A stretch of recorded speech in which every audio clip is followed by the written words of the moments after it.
Buenas tardes, estimado estudiante. Bueno, vamos a dar inicio a la clase del día de hoy, jueves 29 de julio del 2021. ¿Sí? Bueno, ya les voy a compartir la pantalla. Para el día de hoy habíamos indicado el comienzo de las exposiciones en los trabajos grupales.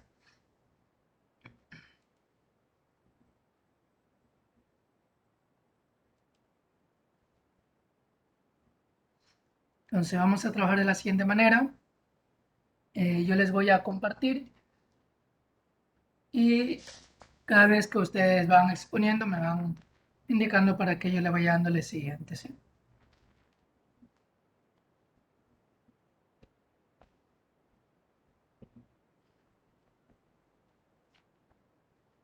Bueno, vamos primero con los dos primeros grupos. El grupo A, bueno, grupo D no hay, ¿no? No había integrantes del grupo D, me parece.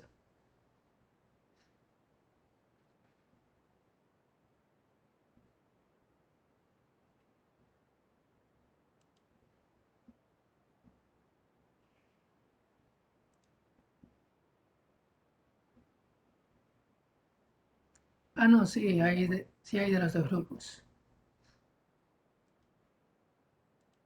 Bueno, vamos primero con el grupo A.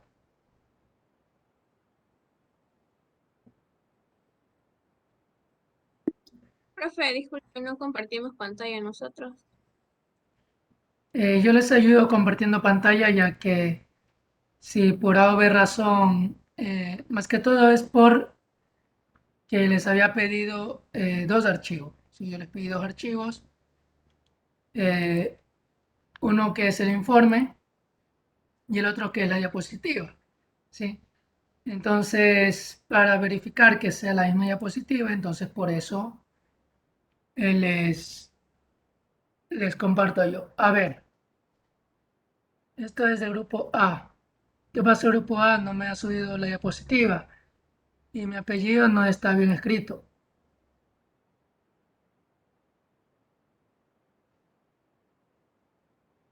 Yo tengo la diapositiva, es que un compañero subió el trabajo hecho en Word y yo hice la diapositiva.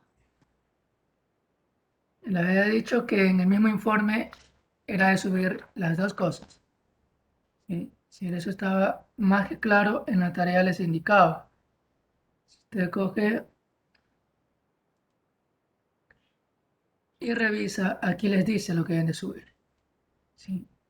Que le dice clarito lo que deben de hacer. ¿Sí? Son dos cosas lo que deben de subir.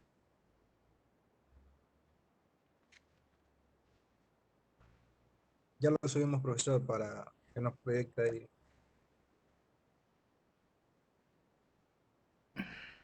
A ver, un segundito. Ahora ya les voy a habilitar para quienes no me han subido la diapositiva, me la suban enseguida. Tienen 5 minutos para subirme la diapositiva.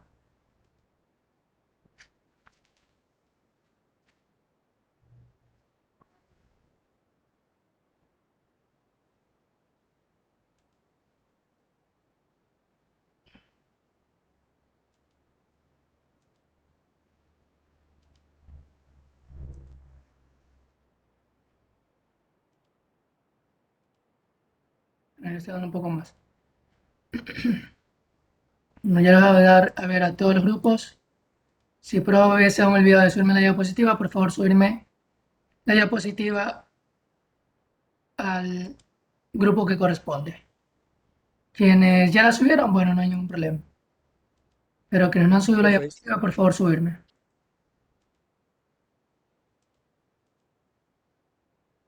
ya estoy subiendo, profe.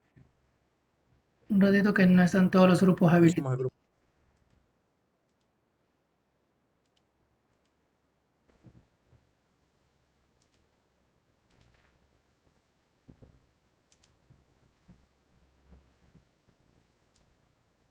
A.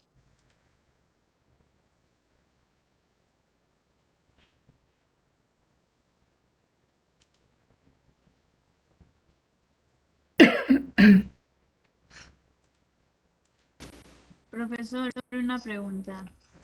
Dígame. Para la exposición tenemos que prender la cámara.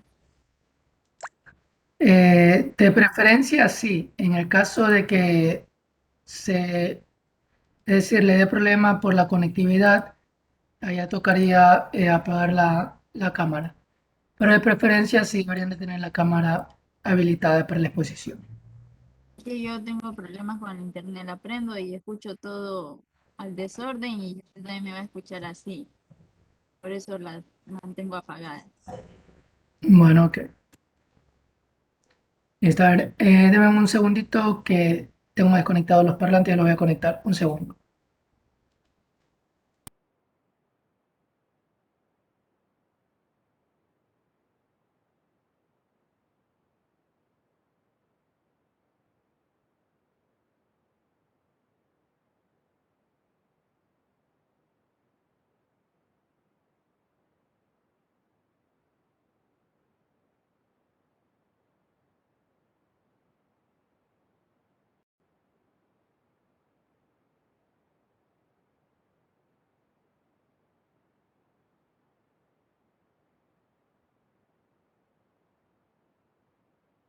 Profesor, una consulta. Lo que pasa es que la cámara de aquí, donde yo estoy conectado, no está varía y no quiere salir.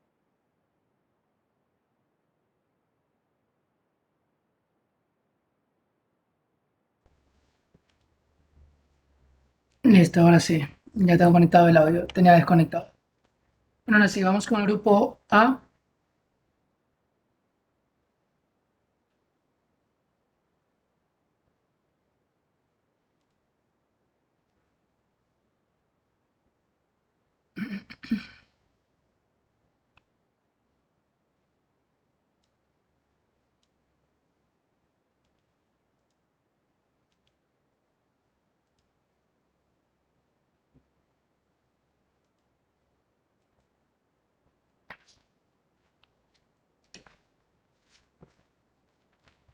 Bueno, ya les había indicado que en el trabajo escrito está mal colocado mi apellido. El grupo A.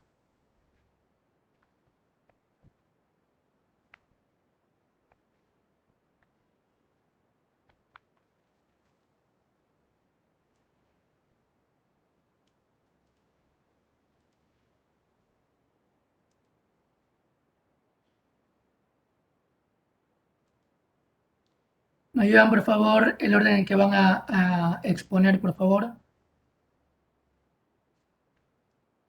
¿Quién expone primero, segundo y tercero, por favor, rapidito? Primero el compañero Diego, de segundo de la Cruz, tercero Arteaga, cuarto Un Ricardo ratito, y de la quinto Cruz. Andy. Un ratito, por favor. Primero apellido y luego los nombres. Eso también en la Ya. carátula no me han colocado bien. Les he dicho primero apellido, luego nombre. A ver, primero. Diego Pérez, está bien. Pérez Diego. Segundo, De la Cruz Tiffany.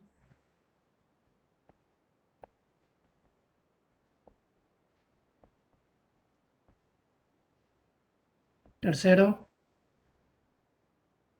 Jorge Arteaga. Arteaga Jorge.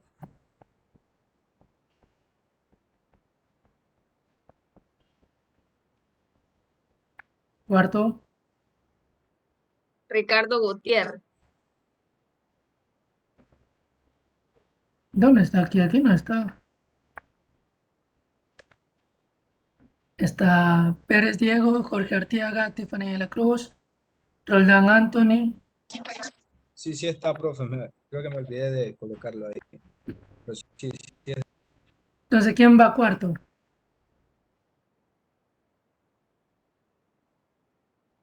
Dígame. Ricardo.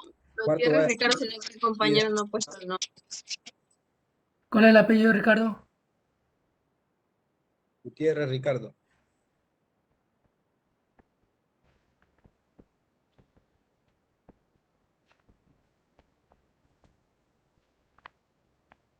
Y Roldán Anthony.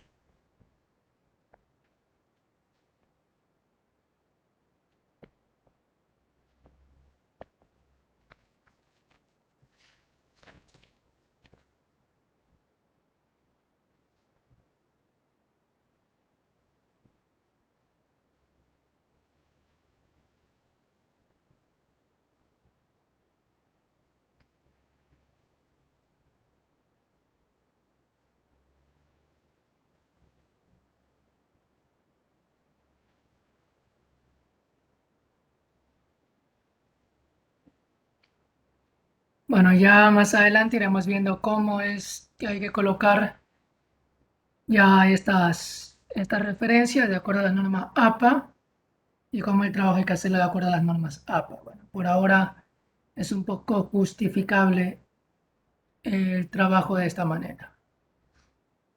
Listo.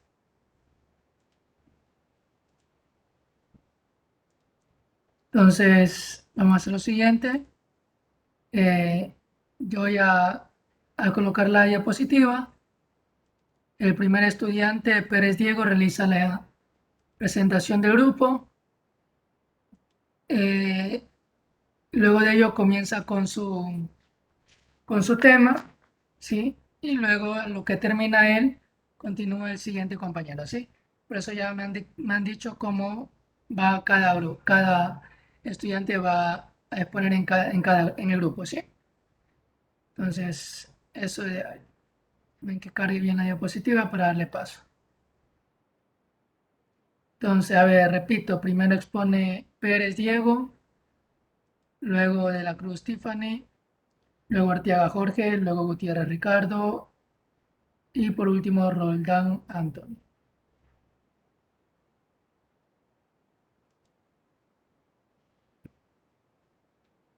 Listo, entonces Pérez Diego, por favor, ayúdame y comience con la posición. Buenas tardes, profesor y compañeros. Somos el grupo A y estamos conformados por Jorge Arteaga, Antonio Roldán, Tiffany de la Cruz, Ricardo Gutiérrez y quien les habla, Diego Pérez. Yo les voy a hablar sobre lo que es el teclado. En informática, el teclado es un dispositivo o un periférico de entrada, el cual cumple con la función de introducir. Un ratito, Diego Pérez, por favor. Debe estar atento a lo que yo presente en la diapositiva y para todos, porque todo debe estar, es decir, como yo presento la diapositiva, ¿sí? Entonces, para que todos sepan en qué parte estamos, si no, usted va a estar viendo una cosa y va a estar en otro lado, ¿sí? Sí, Entonces, sí, eso. sí. Listo, ok, continúe. Entonces,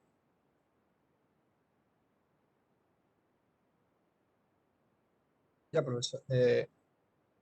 La historia.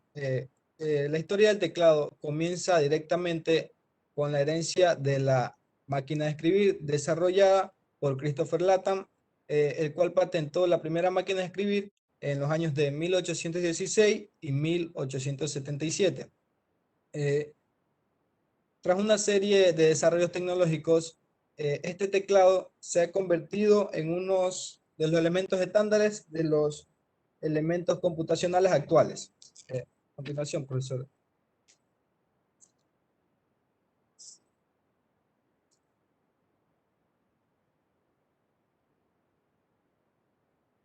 Su definición. En informática, el teclado es conocido como un dispositivo o un periférico de entrada, el cual realiza la función de introducir diferentes tipos de caracteres como letras, números o símbolos al computador. Siguiente, profesor, por favor.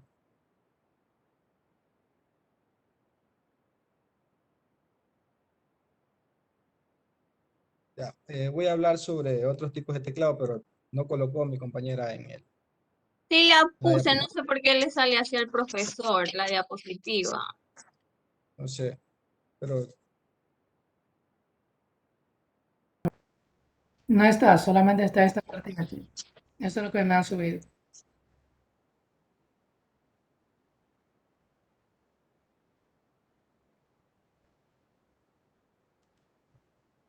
Recuerden que no habían subido ustedes la diapositiva, entonces no sé quién subió ahorita la diapositiva, entonces puede ser que no la haya subido completa. ahorita, profesor, pero subí lo que me envió la compañera Tiffany. Y había hecho todo. Listo, siga, continúe, por favor. Profesor. A continuación, con el teclado IBM. En los años 80, IBM pasó de ser un teclado XT de 83 teclas a pasar a ser un teclado AT de 84 teclas que finalmente se convertiría en un teclado desarrollado de 101 a 102 teclas con los controles en la parte superior. El teclado QWERTY. Desde 1874 se ha convertido en el teclado estándar hasta nuestros días. Ha evolucionado de forma positiva, pero con ello ha traído muchas controversias y problemas, ya que en sus inicios los usuarios presentaban críticas a este teclado, ya que presentaba errores al momento de oprimir la tecla, ya que ésta se trancaba y no permitía al usuario escribir de manera rápida o eficaz. Las partes del teclado se dividen en teclas de función, teclas de control, teclas alfanuméricas o teclas numéricas. Las teclas de función es la primera línea de las teclas que se conocen como F1, F2, F3, etcétera, las cuales se presentan en 4 filas de 3. Las teclas de control. Estas se utilizan por sí solas o en combinación con otra tecla para cumplir una función en específico. Puede ser Control, Alt, ESC y la tecla con el icono de Windows, que muchos conocemos. Las teclas alfanuméricas. Un ratito, porfa. A ver, aquí en la pantalla, en la diapositiva, tenemos justamente las partes, ¿sí? Te voy a dar la opción de apuntador para que usted vaya marcando y vaya explicando cada una de las partes, ¿sí? Sí. Listo. Ahí ya tiene la opción de poder remarcar las partes e ir indicando cada una de las partes. Voy a agrandar un poco más, profesor, porque estoy en el teléfono y me sale pequeña la imagen.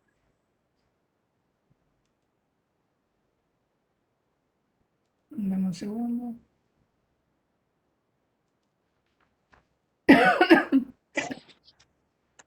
No, a ver, déjame ver. Es que lo que pasa es que han hecho justo, han puesto ahí hay cómo hacer más grande la imagen. Siempre cuando es esas imágenes así, siempre se colocan en una diapositiva diferente. No tengo la opción de poder hacer más grande o ampliar un zoom para que se pueda ver. Así, yo agrando un poco más acá. Bueno, ya te doy entonces la opción de... Listo. Ahí tiene la opción de poder señalar las partes. Ya.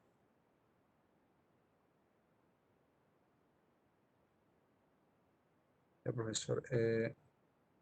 No subraya. Subraya, profesor. Teléfono. Ahí tiene la opción de lápiz. Sí, sí, Que estoy dice aquí intentando. línea. Ya, Ahí, ya. las que están como color morado así. Son las teclas de función. Las teclas de función son la primera línea de las teclas, las cuales se conocen como F1, F2, F3, F4, etc. Están presentadas en 3 filas de 4, desde F1 hasta F4, desde F5 hasta F8 y desde F9 hasta F12. Ya. Las teclas o el teclado alfanumérico, las que están de celeste. Aquí están representadas todas las letras, los números, o los símbolos o los signos de puntuación. El teclado numérico. El teclado numérico sirve para ingresar datos de forma rápida, datos numéricos de forma rápida. Y las teclas especiales se encargan de realizar funciones específicas dentro del teclado.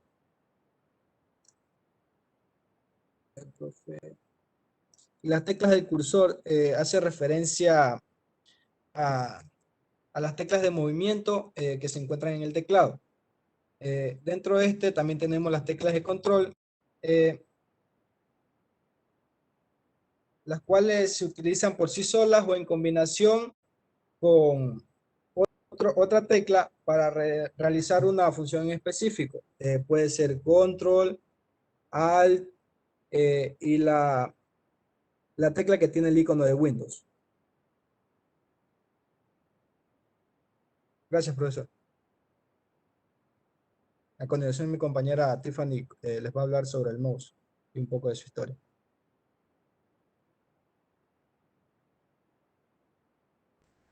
Listo, dame un segundito para borrar todas estas líneas y luego prosiga por si no queda la pantalla con las apuntaciones que hizo el compañero.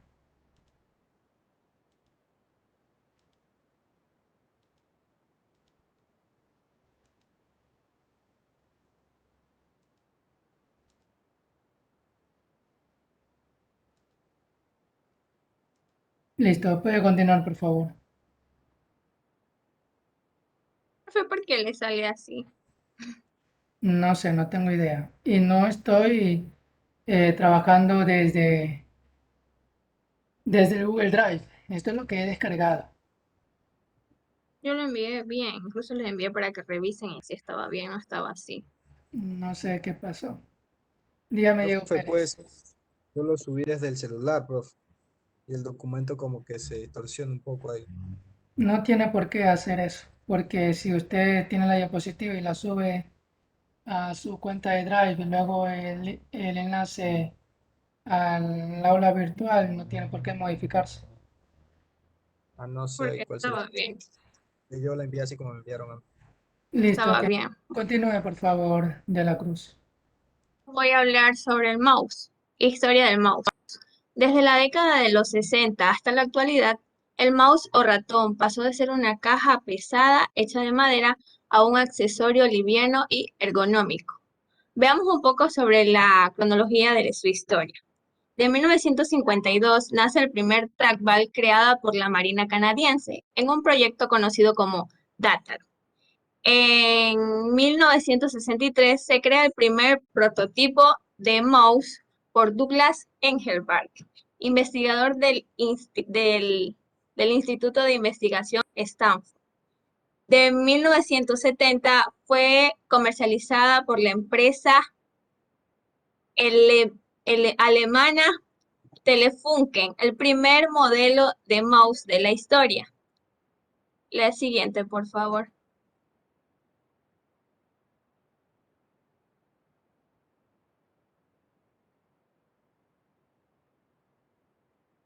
Ya. En 1973 a 1981, los siguientes mouse se comercializaron con las computadoras personales Xerox, como el Alto de 1973, la primera computadora para usar como desktop, que poseía una interfaz gráfica basada en el uso del ratón. 1983, Apple lanzó su famosa computadora Lisa, que incluía un mouse. En 1999 surgió el primer modelo comercial de mouse óptico. En 2004 invade el mercado el mouse con láser. La siguiente, por favor.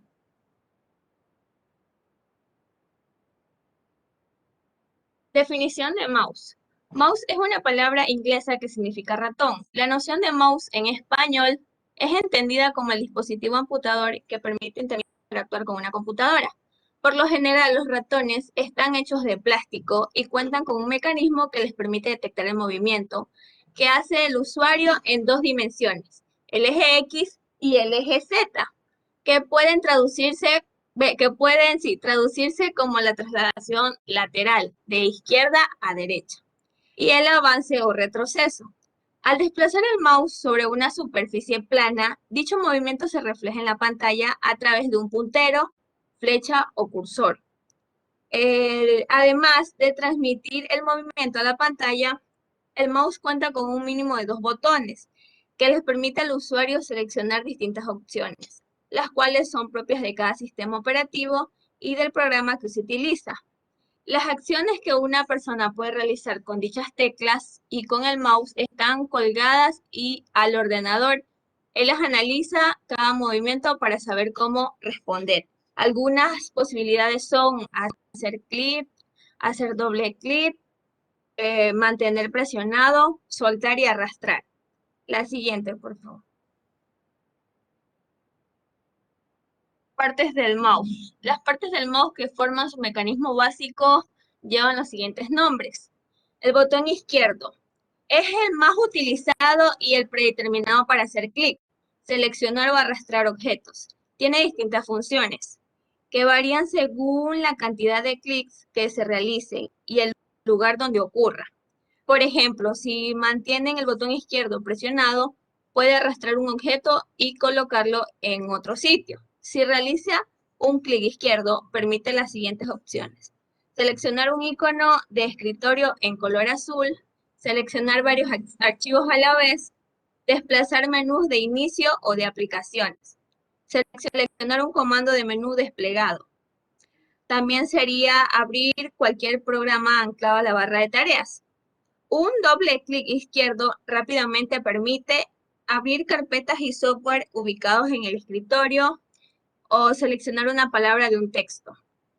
El botón derecho permite mostrar el menú contextual y acceder a comandos de la computadora. Este botón se utiliza para proporcionar información adicional de un archivo y propiedades de un elemento seleccionado. Un clic de botón derecho permite ingresar al comando de copiar, cortar y pegar, acceder al menú contextual, hacer clic sobre un archivo o un texto o un sitio web. Utiliza funciones aplicables dentro de los software. La rueda de desplazamiento o scroll es una pequeña ruedita ubicada en el centro del ratón, que esta permite que el usuario se mueva de forma vertical en la pantalla o haga zoom presionando control. El detector de movimientos, para la computadora tener las órdenes del ratón y que se reflejen en la pantalla, los mouse utilizan un sistema de detección de movimiento. La de conexión. Los mouse pueden transmitir sus datos solo si están conectados al ordenador. Algunos ratones se conectan mediante cables y otros son inalámbricos.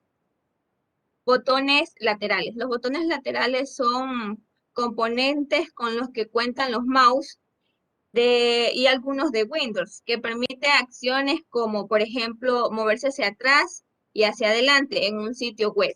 Gracias.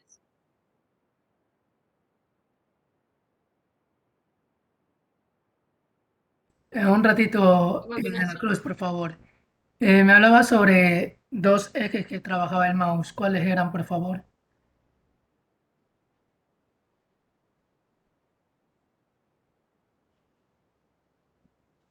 De la Cruz, Tiffany. Repítame, por favor. Profesor, por favor, es que está fallando el internet. Dígame, me había hablado sobre dos ejes que trabaja el mouse. ¿Cuáles eran estos dos ejes o coordenadas? Z y Y, ¿Por que qué? son los del movimiento izquierdo-derecha.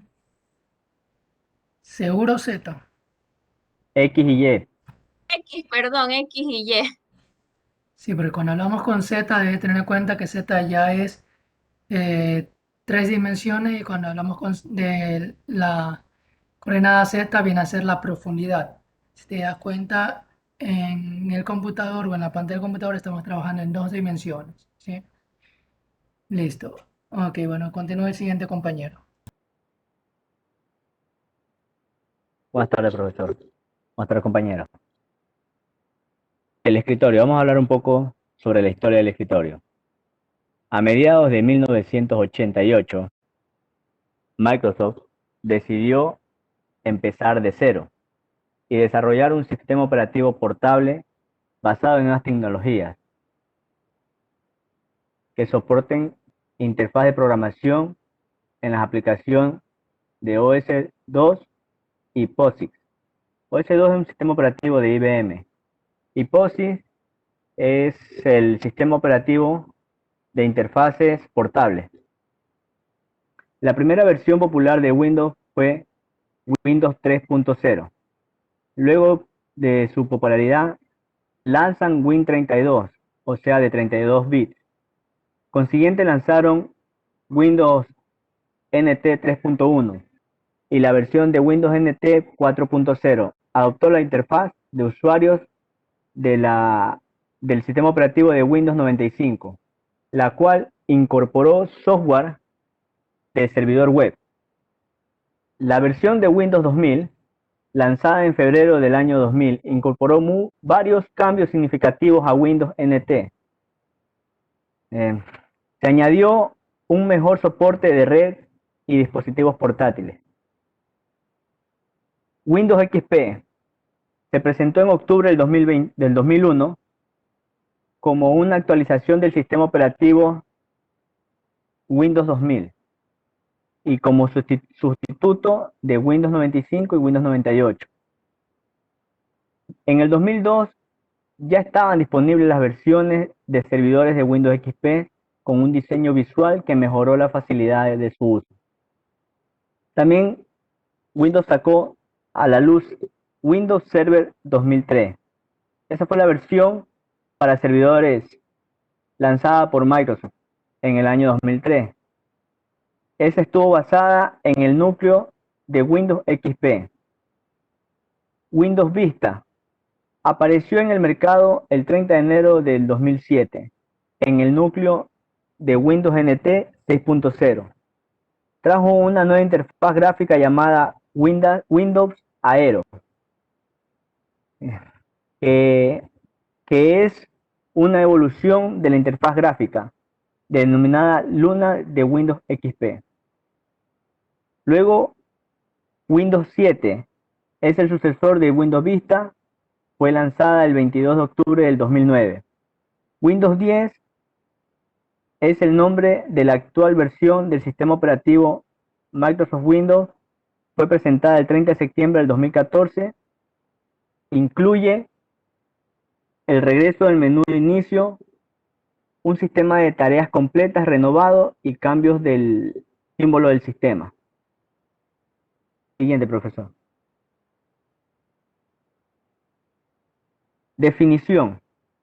Se llama escritorio de Windows porque es el escritorio, el área en la que se ubican los iconos de uso más frecuente y donde se despliegan las aplicaciones en el momento de que se ejecutan.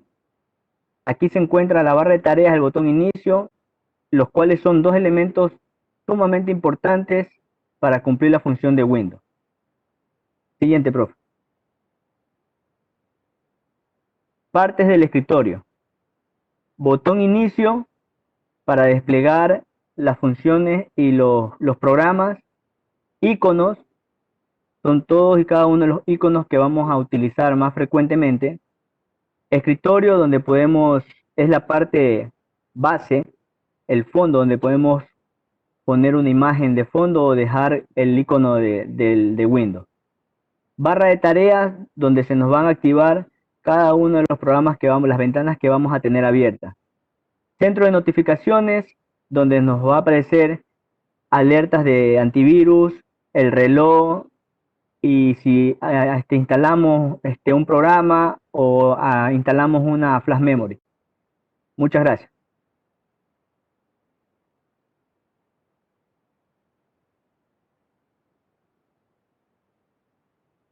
Buenas tardes, compañeros. Yo les voy a hablar sobre lo que es memoria. Por favor, ingeniero, avance la diapositiva. Bien, como está ahí plasmado en la diapositiva, memoria es uno de los elementos más importantes para que todo funcione correctamente dentro de una PC, ¿ya? Ya que eso podría arrancar, tal vez también es importante como un componente electrónico que tiene la estructura de una computadora. También podemos decir que es el rendimiento y la capacidad de la memoria de la PC, ya que debemos tener en cuenta que la palabra memoria es un término genérico usado para designar las partes de la computadora o de los dispositivos periféricos, donde todos los datos son programas de almacenamiento. Siguiente, por favor. Tenemos lo que es bit. Bit es una de las informaciones más básicas es una unidad mínima de información en la cual se utiliza para presentar las contraposiciones entre dos valores. También dice que es uno de los dígitos del sistema numérico binario. que se representa con dos valores, que es desde el 0 y el 1 en información, y también es una unidad mínima de información. Siguiente, por favor.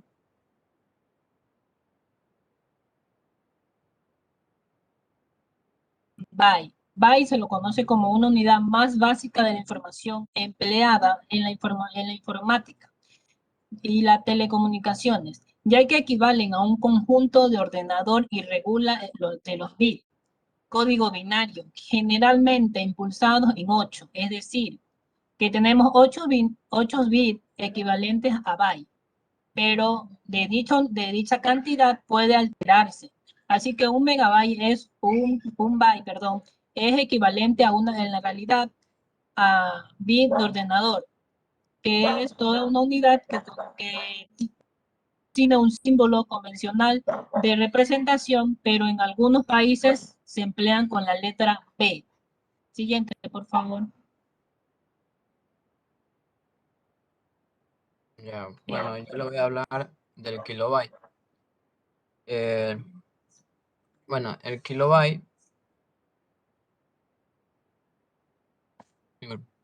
se simboliza como KB.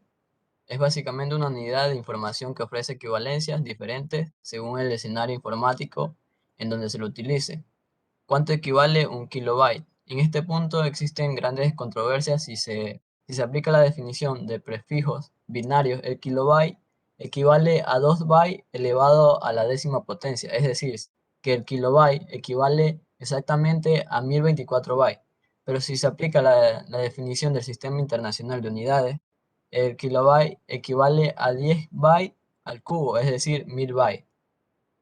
Sin embargo, con el tiempo se comenzó a usar la equivalencia brindada por el Sistema Internacional de Unidades, lo que favorece en mucho a los fabricantes de unidades de almacenamiento, ya que de este modo pueden agrandar la capacidad de sus productos en modo artificial. También el kilobyte, podemos decir que su uso es muy parecido a de la abreviatura en la palabra que es el kilómetro, que también en su abreviatura es km. Además, que la abreviatura de kilobyte es usada de manera muchísimo más recurrente que la palabra completa en el mundo de la tecnología general. Es usado en la informática de forma muy usual en tareas que constituyen un movimiento de datos reducido, ya que conforme el volumen de datos va en aumento, pasaríamos del uso del megabyte al gigabyte. Por otra parte, podemos usar el kilobyte solo o combinando según el uso que se esté dando. En pesos de un dato, el kilobyte consiste en el tamaño de ese dato o producto. En velocidad de descarga o subida de datos es KB por segundo, que se refiere a los kilobytes por segundo que se están trasladando de un punto A a un punto B. Siguiente. Bueno, el ejemplo lo podemos ver que pueden ser una foto. En donde los encontramos también puede ser que sean fotos o documentos pequeños. Siguiente, profesor.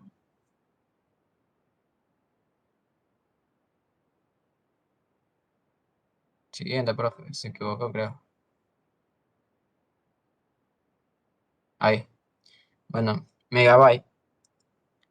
El megabyte se llama megabyte a la unidad de información, que equivale a 1 millón de bytes aproximadamente. Obviamente es también múltiplo del byte y suele simbolizarse mediante la abreviatura MB, aunque esta forma de mencionarlo no es correcta, ya que de este modo estaríamos representando megabit y no megabyte. El término proviene del griego, que en dicho idioma significa grande. Asimismo se lo llama de forma coloquial entre los usuarios como mega. También podemos decir que este término tenemos fue creado por la Comisión Electoral Internacional, que es la IEC. En concreto fue en la década de los 90, en el año 1997. El megabyte, su concepto suele emplearse para aludir a la cantidad de información que contiene un archivo o un soporte. Los disquetes, por citar un caso, podían almacenar hasta 1,44 megabytes de información. Un CD-ROM En tanto sirve para guardar entre 650 megabytes y 900 megabytes según su caracterización. En un disco compacto, que es un CD de audio, este marco suele posibilitar el almacenamiento de 700 megabits. Eh, el ejemplo pueden ver que es una música. ¿Y dónde lo encontramos? Pueden ser hasta en video o en música mismo, que lo estoy diciendo. Siguiente proceso.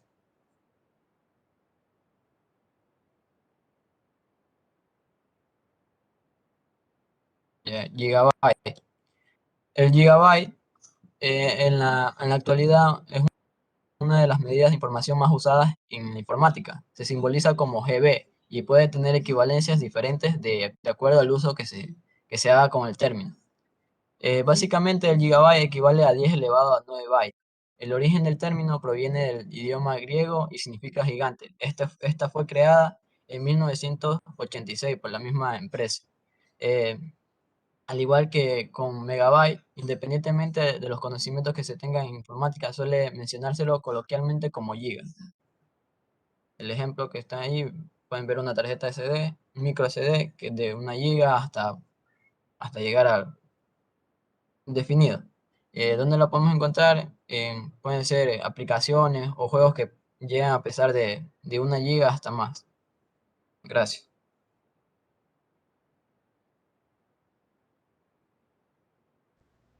Listo, bueno, vamos a terminar la videollamada y vamos a volvernos a conectar ya que ya nos falta poco tiempo antes que se corte la videollamada.